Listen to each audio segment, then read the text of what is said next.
December 18th, 1944. 14:07 hours, outskirts of Soy, Belgium, just west of the crumpled edge of the Ardennes. The wind knifes through the gaps in the barn walls, pushing white needles of snow across the dirt floor.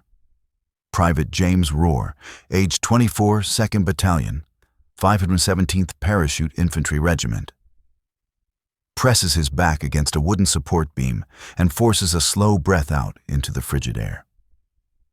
The fog of it drifts, hangs, and disappears, swallowed by the cold. Outside, the distant rumble of German Nebelwerfer rockets rolls like thunder coming from underground. Every few seconds, a sharper crack, artillery, answers the sky. The Battle of the Bulge has begun, and Soy sits directly in the path of the spear point. Ror's company, down to barely 60 effective men, is holding the village because no one else is left to do it. He wipes melting frost from the inside of his M1 steel helmet with a gloved knuckle. His hearing still rings from the last barrage. Somewhere along the tree line, maybe 200 yards out, he knows German infantry are maneuvering through the woods. The patrol reports were clear. 9 to 12 riflemen, possibly a full squad, moving in the direction of the barn. But the problem is simple and brutal. Ror's barn is a dead end. No proper firing slit, no high window, no sandbagged corner, just warped planks, gaps stuffed with hay, and a rickety loft. The entire structure sits low to the ground, built for cattle, not for war. He whispers into the wool collar of his coat, "This is suicide." He is not wrong. U.S. Army field manuals scream against what he is contemplating. Defensive fire should come from elevation, from cover, from a position that conceals muzzle flash but preserves field of fire. A barn with no prepared firing point is a death trap. Except Ror is looking at something the manuals never considered. A faint glimmer of gray daylight slips under the lowest plank of the barn wall, barely a finger's width of space, no more. And beneath it lies a frozen crust of Belgian mud packed with straw. The kind cattle once stood on, before the war turned this place into a battlefield. Ror runs a thumb along the floorboards. Hard, brittle from the cold, but not impossible. If he can pry just one up, angle it, and widen the gap. A slit. A horizontal firing port at ground level. Utterly unorthodox. Technically forbidden, absolutely suicidal if discovered. And yet, the idea sinks its hooks into him. Because the Germans outside expect something predictable. Americans posture high. Americans fire from windows. Americans do it by the book. But a shot from the ground, from a dark, invisible slit where no muzzle could possibly be? That would look like the earth itself just opened fire. Ror closes his eyes, weighing it. If he sets up in the loft, he'll get off one shot, maybe two, before a German rifleman nails him clean through the planks. If he fires from behind a board gap, the muzzle flash will give him away instantly. But from the floor, camouflaged, silent, unseen, he could hit them one by one as they advance. He looks at his weapon, an M1 Garand, freshly oiled 2 nights before. 8 rounds per clip, smooth action even in the cold, reliable. But more importantly, the height of the rifle from floor to barrel is perfect. If he lies prone, he can rest the stock against the dirt and align the sights through a slit barely 3 inches tall.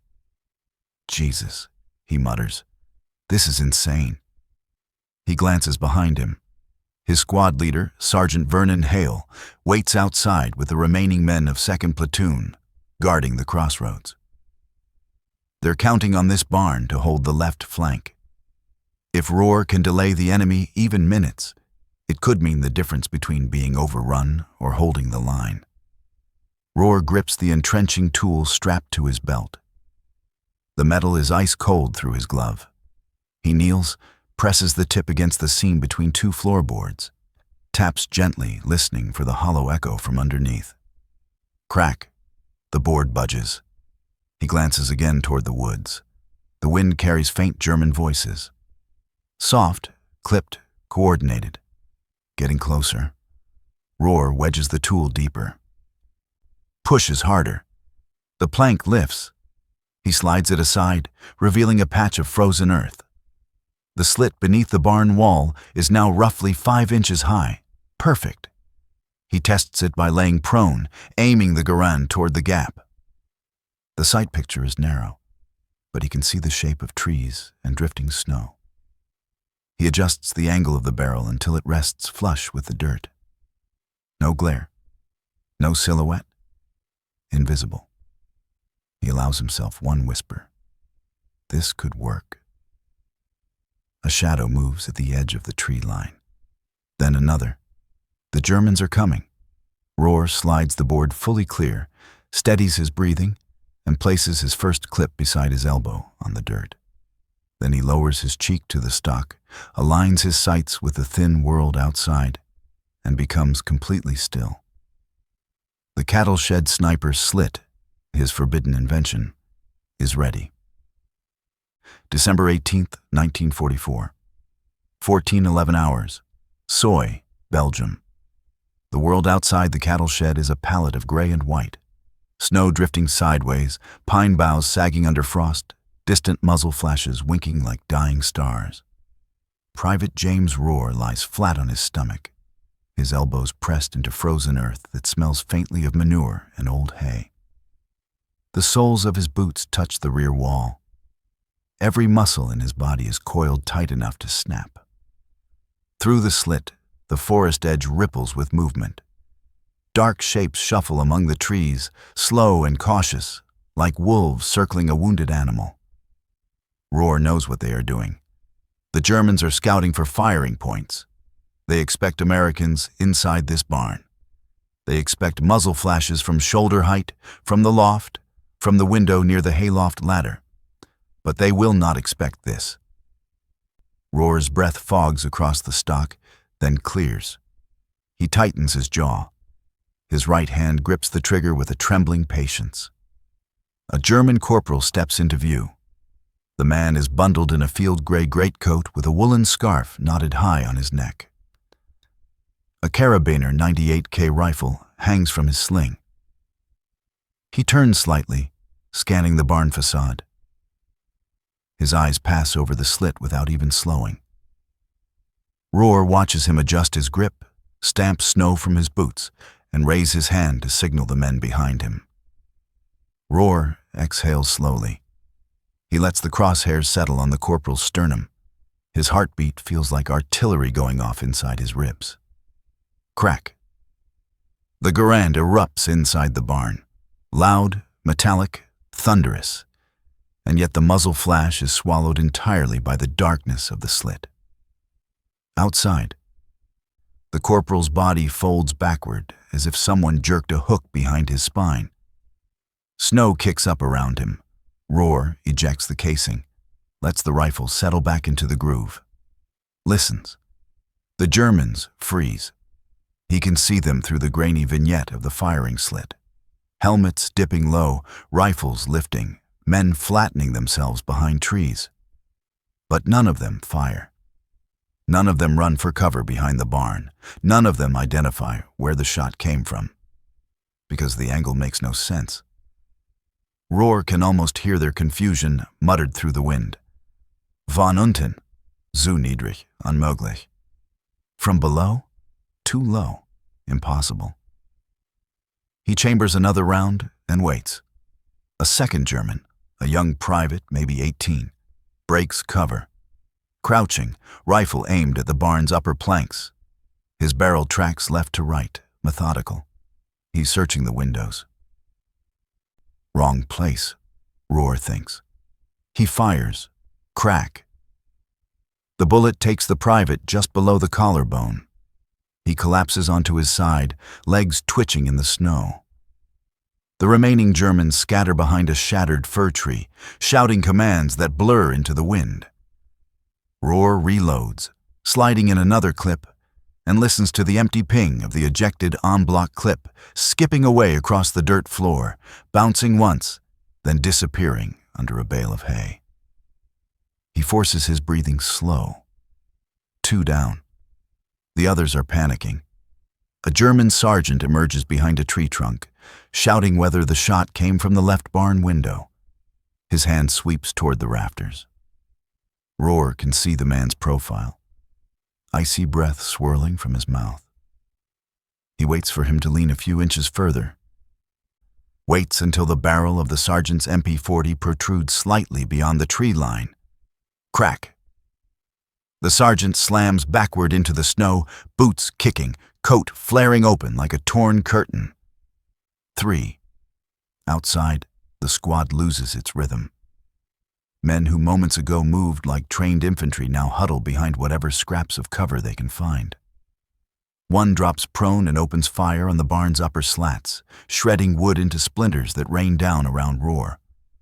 Another begins firing at the loft window, exactly where the manuals say an American defender should be. The barn walls shudder. Dust sifts down from the rafters. Ror does not move. The Germans keep firing at the wrong height, the wrong angle, the wrong assumptions. He watches them crouch and fire from chest height, completely blind to the fact the shots came from the earth itself. His slit is invisible. His rifle is invisible. He is invisible. A 4th German breaks from cover, sprinting toward the stone trough beside the barn. Ror tracks him through the slit. The man dives behind the trough and rolls into a firing position. Perfect shot. Crack. The round punches through the trough's edge and into the man's shoulder. He crumples with a howl and disappears behind the stone wall. 4 down, 1 wounded. Ror adjusts his angle again, searching for movement between the trees. Snow flurries whip across the field, creating gaps and veils that make the Germans' shapes appear and vanish. The forest is alive with motion. He hears them shouting tactics over the storm.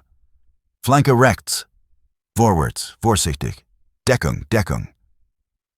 They are trying to flank the barn's left side, where Sergeant Hale's men are dug in. If they get past Ror's field of fire, they'll hit 2nd Platoon's weakened flank like a hammer. Ror steadies his breathing. He cannot let them close that gap. He angles the Garand slightly right, squeezing his cheek tighter to the stock. Another figure darts between 2 trees, this one carrying a Segi 44. This man is experienced. The way he moves is low, hunched, fast. He knows they are in trouble. He is looking for the source of the shots. Ror waits, waits, waits. The man hesitates by a fallen log, scanning the barn's roofline. Ror fires. Crack. The rifleman collapses face first into the drift, his weapon falling from his hands. That's 5 down. He reloads again, sliding in a new clip with practiced speed. His gloves are stiff, fingers half numb, but muscle memory fills the gaps. He steadies the barrel, watches the tree line. 6 minutes have barely passed. Inside the barn, the air tastes like gunpowder and cold iron. Outside, the German advance is no longer an advance. It's desperation, panic, broken formation, and Ror knows it. He settles in for the next shot. The cattle shed slit has become a weapon that doctrine never imagined. December 18th, 1944. 14:15 hours. Soy, Belgium. A gust of snow sweeps across the meadow between the barn and the tree line, carrying with it the sharp, panicked shouts of men who expected a simple advance. Their voices splinter through the wind. Orders barked too quickly, corrections shouted too late. The German squad is no longer moving with purpose. Their formation is shredded. Their momentum is gone. And Private James Ror knows it. He senses the change like a shift in pressure, the way the forest's rhythm breaks. The way the Germans stop coordinating and start reacting. The battlefield has tipped. And though he is just one man lying in the dirt inside a cattle shed, Ror has turned their offensive into chaos. He presses the stock of his M1 Garand deeper into his shoulder, adjusting the barrel a fraction of an inch downward. Through the slit, the snow makes everything soft and grainy.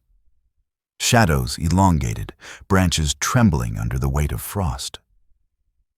But movement always stands out. There, between two pines, a helmet, too high, too exposed.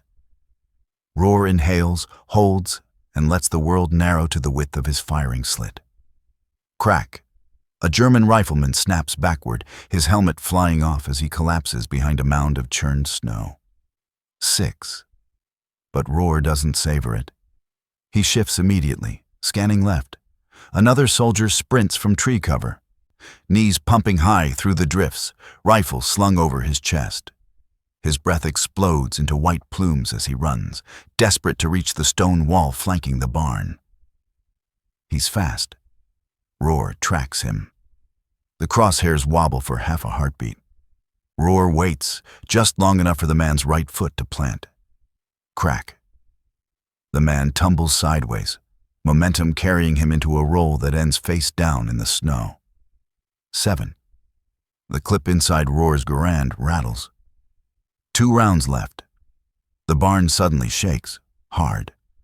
A burst of German MG-42 fire slashes into the upper planks, ripping long, splintered gashes through the wood. Shards rain down like straw-colored hail. The machine gun's scream tears the air apart, constant, vicious, authoritative. Ror's heart jumps into his throat. They're hosing down every inch of the barn except where he is. They still haven't realized the shots are coming from ground level. The MG-42 gunner shifts position, sweeping back and forth, aiming at windows that aren't being used. The rounds shred empty space. They're firing blind. Ror rolls sideways, presses his cheek back to the stock, and watches the gunner's silhouette moving behind a jagged stump.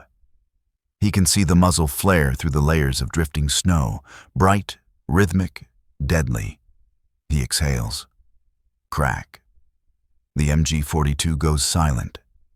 8. Ror hears a shout, raw, urgent, commanding. The remaining Germans are pulling back to regroup near the trees, dragging their wounded with them through the drifts. They're no longer attacking. They're surviving. He shifts his aim again, just in time to catch one final figure struggling through the snow. This soldier is kneeling, trying to stabilize a wounded comrade. Ror hesitates, but only for a moment. If the wounded man gets pulled behind cover, the squad may regroup, reorganize, and come again. He cannot let that happen. He lines up the sights on the kneeling soldier's shoulder. Crack. The man topples backward into the snow, limbs folding in. 9. The forest falls eerily silent. The drifting snow absorbs sound like a blanket. The wind moans through the broken boards above Ror's head. A horse bridle hanging on the barn wall trembles slightly, its metal ring clinking once, faint as a whisper. His Garand ejects the empty clip, which pings and skitters under the feed trough.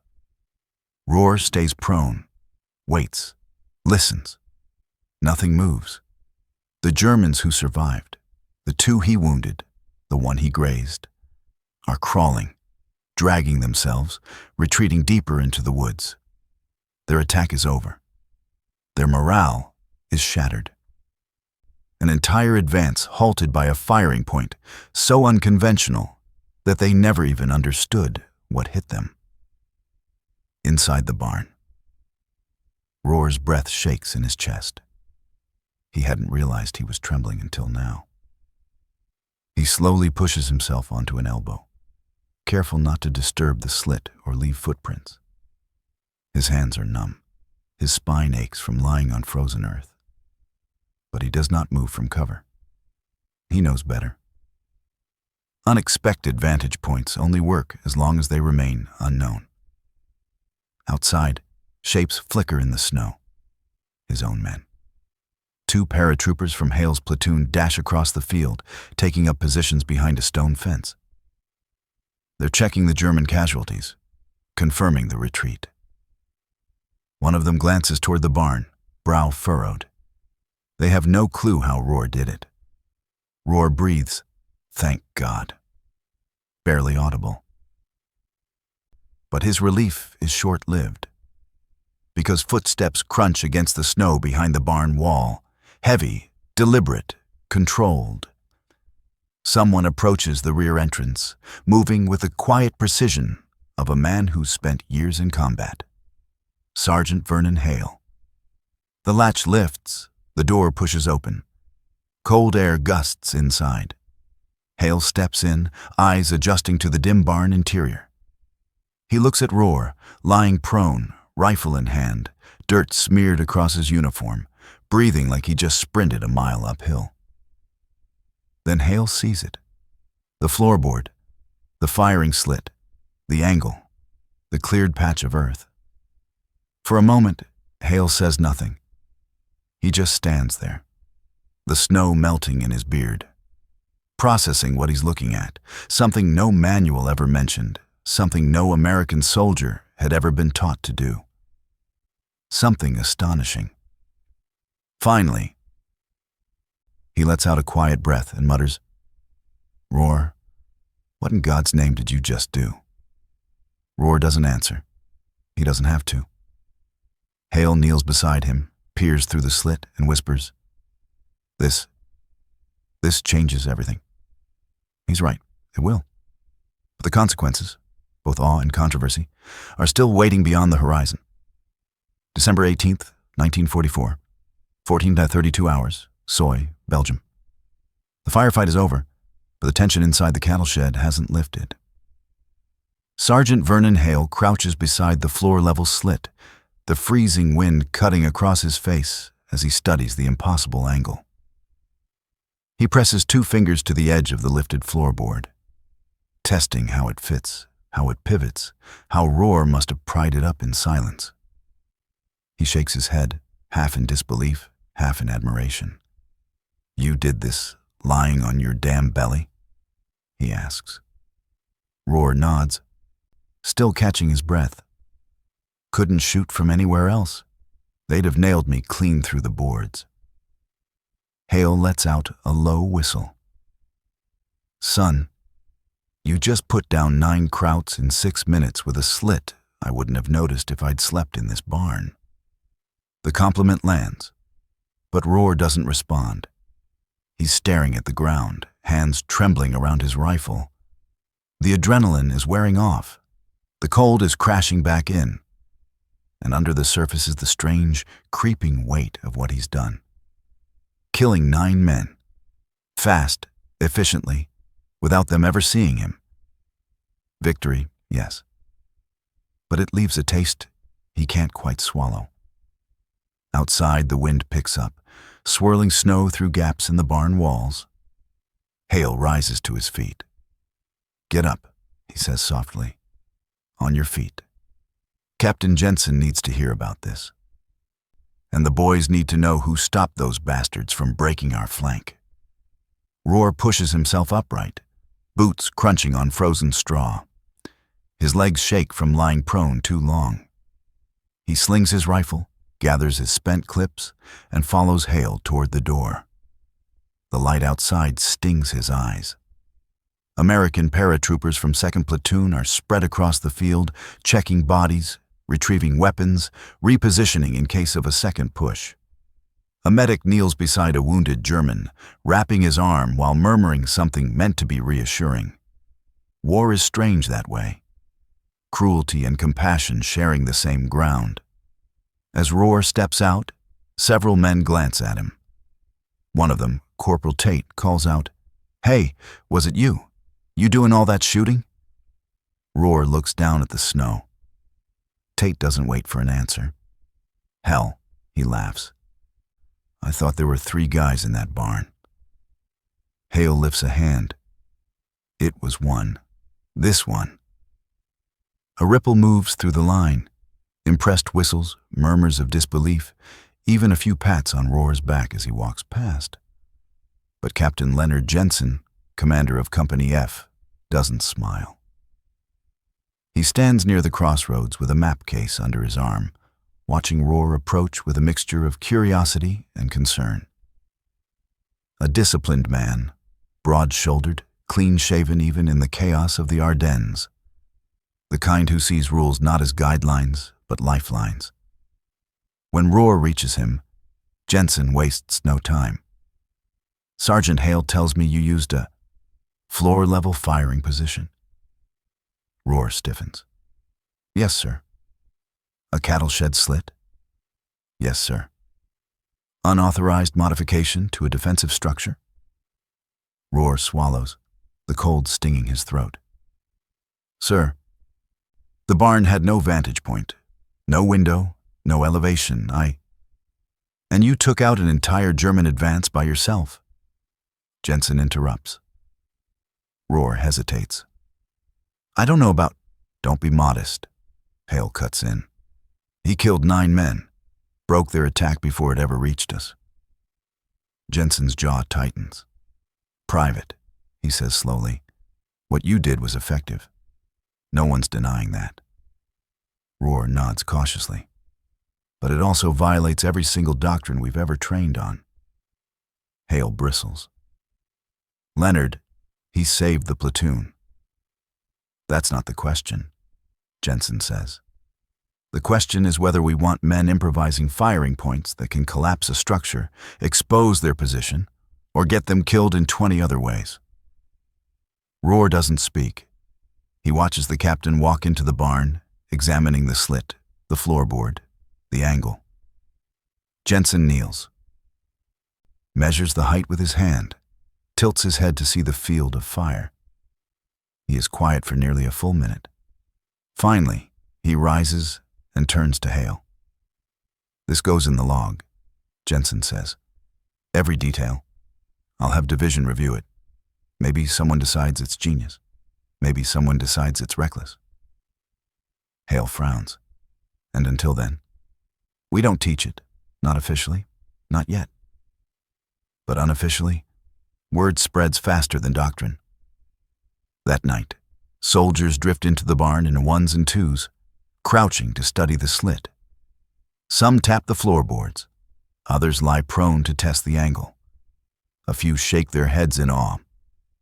By morning, 3 more barns around Soy quietly sprout similar slits. No formal order given, no official acknowledgement. Just men adapting, learning, surviving. By evening, stories spread along the front. "Did you hear about the guy in Soy? Lay on the floor and shot him at ankle height. Krauts didn't even know where to shoot back. Some kind of ghost firing from the dirt. Scariest damn thing I've heard all week." And then come the mixed reactions. Some officers love it, ingenuity under fire. Others hate it. Breaks doctrine, encourages unpredictability, hard to control. By the time the company pulls back to Houghton for resupply, the rumor has grown into legend. A single American paratrooper who became a sniper from the ground. A cattle shed turned into a killing box. 9 Germans dead in 6 minutes. And a floor-level slit that commanders don't know whether to praise or ban. But the controversy is just beginning. Because 2 days later, the 517th receives a message from Regimental HQ, and Ror's name is on it. December 20th, 1944. 09:14 hours. Regimental Headquarters, Houghton, Belgium. The frost is thicker here. Coating tents, trucks, even the barrels of rifles leaning against snowbanks outside. Private James Ror stands beside Sergeant Hale in front of a canvas command tent marked by a simple wooden sign. 517th Pier, Operations. The message that brought them here was brief, but unmistakable. "Send Private Ror to HQ. Immediate debrief." Ror has replayed that sentence 100 times since. He isn't sure whether to feel dread or pride. Hale claps him on the shoulder. "Relax. If they wanted to chew you out, they'd send an officer." Ror doesn't look convinced. Inside the tent, lanterns swing gently from ropes, illuminating folding tables covered in maps, casualty reports, and scattered ammunition crates repurposed as seats. The air smells of wet wool, tobacco, and the sour edge of overworked stoves. Major Harold Whitcomb, Regimental S3 Operations Officer, stands at the center table. Lean, bespectacled, with a clipboard in hand and a fountain pen tucked behind one ear. His reputation precedes him, analytical, sharp, and famous for saying, "Doctrine keeps men alive until it doesn't." He looks up as Ror steps in. Private James Ror. "Sir." Whitcomb gestures to a stool. "Sit." Hale remains standing, arms crossed. Whitcomb begins without pleasantries. "You killed 9 German infantrymen in 6 minutes using a firing slit you cut into a cattle shed. Confirm." "Yes, sir." "Completely improvised." "Yes, sir." "Not approved by any field manual, company SOP, or battalion tactical directive." Ror hesitates. "No, sir." Whitcomb doesn't scold him. He writes something on his clipboard. "Tell me what you saw when you lay down on that floor." Ror blinks. "Sir?" "What did the world look like, through the slit?" Ror swallows, then answers. "Low, narrow, but clean. I could see boots, knees, shadows moving between trees. They couldn't see me at all. They fired too high." Whitcomb nods slowly. "Angles, assumptions, sight lines, human behavior under stress." He removes the pen from behind his ear and jots a new note. "And they never once targeted your position directly?" "No, sir. They fired at windows, loft, upper boards." Whitcomb sets the clipboard down. "Private, you didn't just disobey doctrine. You exploited a blind spot in theirs." He motions for Hale and Ror to follow. They step behind the main desk, where a large map of Soy is pinned alongside a chalkboard covered in diagrams. Whitcomb picks up a piece of chalk and draws a barn, a line of sight, a narrow triangle angled upward. "Standard assumption," Whitcomb narrates.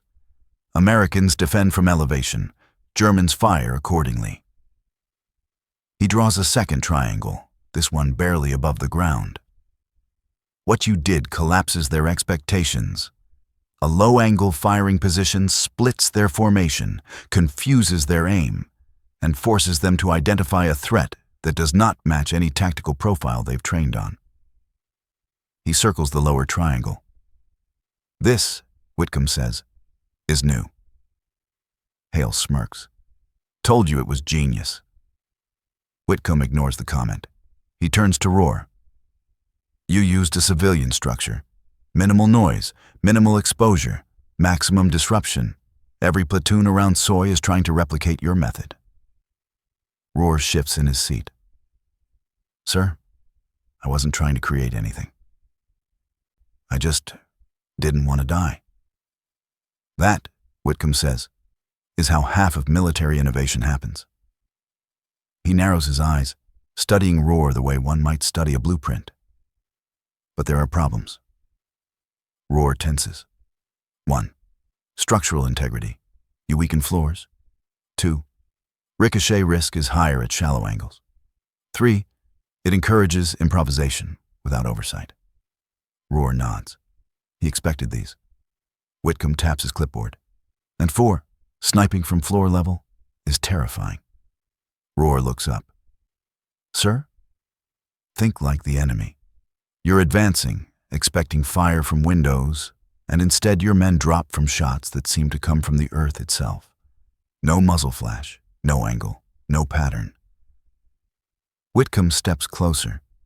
"You didn't just stop their advance, you psychologically shattered it." Hale can't help but grin. "Scared the hell out of them."